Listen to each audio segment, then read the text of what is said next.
hobbies that can actually make real good money. So I'm going to give you a list of good hobbies that you can actually make it as a habit, which can make you some decent money on the side. So let's look into it. Welcome to Raghulan. Thank you for all the love and support. If you like my videos, subscribe to the channel. This video is sponsored by armor.com. You can find a lot of cool products into it. Touring, traveling, trekking, adventure sport. You might find products that you might love. Hobbies. So we might actually come across hobbies as something that we waste time and we just do it at your pastime. It's something to kill time, but technically our time is money. So we're going to live for a finite amount of time, so let's use it and let's make it something which we can monetize it. There are plenty of hobbies that if you actually do it as a hobby, like as a habit, and then if you learn it as a skilled in that, generally you can make decent amount of money. So let's go one by one. First thing is like cooking. There is like 7 billion people around the world, and that is going to keep increasing. The demand for food is going to be happening on a daily basis, and people have to have food on a daily basis. So that means like the demand will never go down. So it will keep going higher. So it doesn't matter how many people are going to be there. You can always find few customers that can support you. So having a habit to cook nice and presenting food nice can actually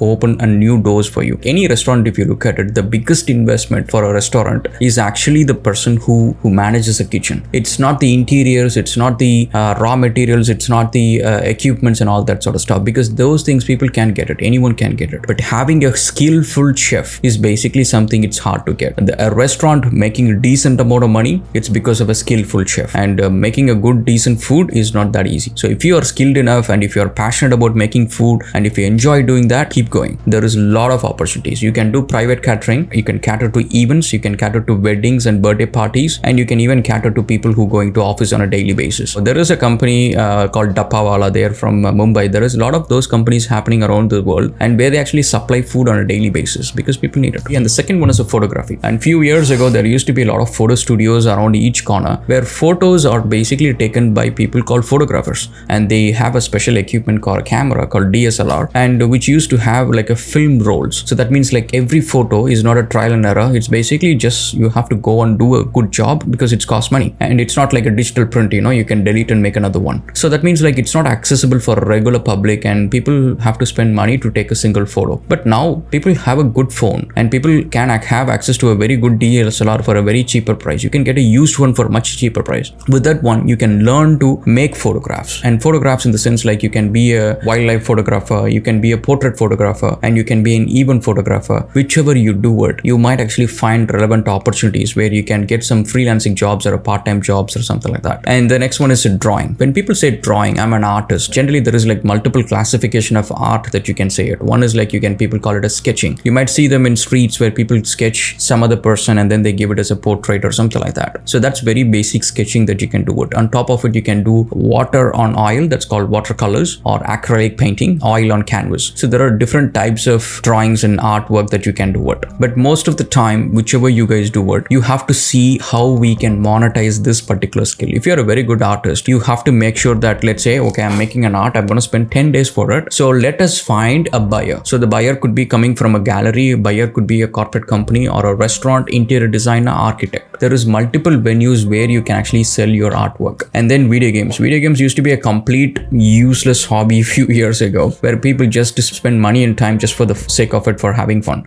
But now it's not the case. Esports is one big industry compared to most traditional sport. It's actually gobbling many other sports, and then it's turned out to be like a multi-billion-dollar industry. And there are prize monies over 3 to 6 crores just in cities like Mumbai and Chennai and Bangalore. So now esports is going to be mainstream, and it's going to keep growing. And Dubai recently announced a very huge initiative to bring in big studios to Dubai, kickstart the esport industry in Dubai. So esports is going to be pretty huge. So if you're a gamer and if you play a lot of games, and one thing is like you can focus on esports, you can join teams to win games, or you can do streaming, or you can do content creation, or you can be even a game reviewer and things like that. And origami, this is basically you can use paper to make different types of objects. And you might think like, okay, that's going to be a very silly hobby, I might say. But technically, if you look at most of the YouTube channels who do origami videos, they get like millions and millions of views, because people, until they finish a single model, they will be viewing your video multiple times. And imagine like 1 million people viewing your video 10 times, it's going to be like 10 million views. Those YouTube channels actually make quite a lot of money. Even if you do like art, craft, and even kids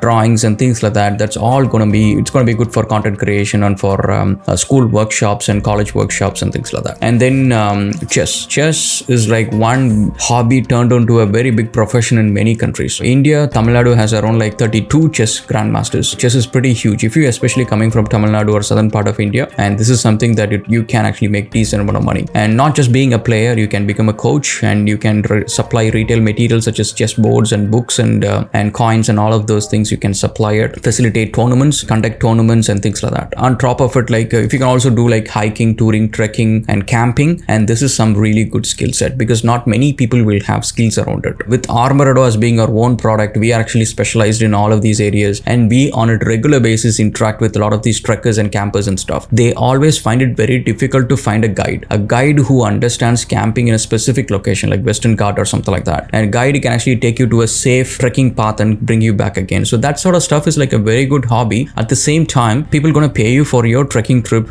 because you're traveling with them and you're taking them and guiding them through the journey. And writing. So right now, most people are actually copy pasting from ChatGPTs. The problem with that is like every time you read an article these days, you don't really care about the author because the article doesn't give any personal tone, sort of shade of what the author was thinking or any of those things. So it's similar to like say if you are doing some school and college, and if you look at all the engineering books or anything that you have read before, you don't really care about who the author is because that book give any sense of what the author was thinking while he was writing the book. The book completely talks technical. Whereas if you read a book from a Stephen King or some of those authors, you might actually want to know about the author because the author not just tell the story. The author actually talks to you in his own language, in his own mood and mood swings and all that sort of stuff. So technically, you actually want to know about the author. So that's why these days, if you know how to write, you're going to be valuable because a lot more people are actually just copy pasting it. And if you have your own language that you can use it to write, then it's going to be interesting. And then learning a language. Learning a language when it comes to,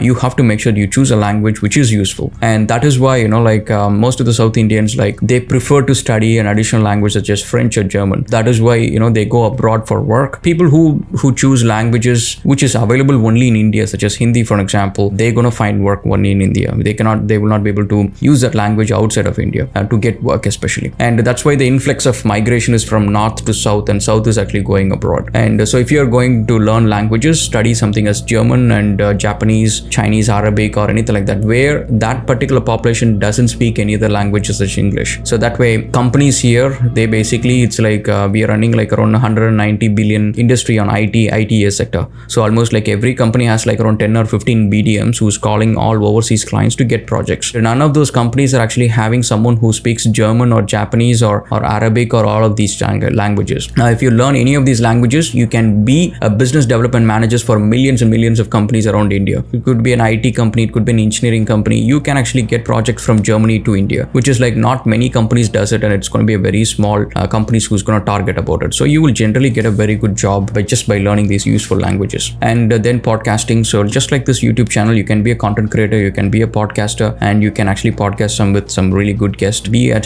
just like a hobby, it can turn into something you can monetize it. And art collection starts with something like stamp, and which is like pretty simple. A lot of kids used to do what I used to do using my childhood. And you can do coin collection, you can do trump card collection, Pokemon cards, limited edition Nike or Adidas products, Puma and all of those products that you can collect. And you can collect board games and things like you can collect like even Hot Wheels and a lot of those things. There are a lot of collectibles that you can do it. And if you just keep it safe and without unpacking it, and after a few years, like around 30-40 years or something, that's worth a lot of money. So collectibles are pretty good. On top of it, like if you do gardening and anything else like horticulture and things like that, pets, if you're taking care of pets such as birds or dogs, you can do dog walking, dog grooming, you can do dog grooming, maintaining birds for other clients such as clipping the wings or supplying feed and other retail products for all the pets and things like that. Yeah, if you love aquariums, then you can actually breed fishes and you can sell it. That's what I used to do in my childhood. That's my very first business when I was like around 10-11 years or something like that. I made money with that when I was just 11-12 years old. So that's all the hobbies that you can actually use it as,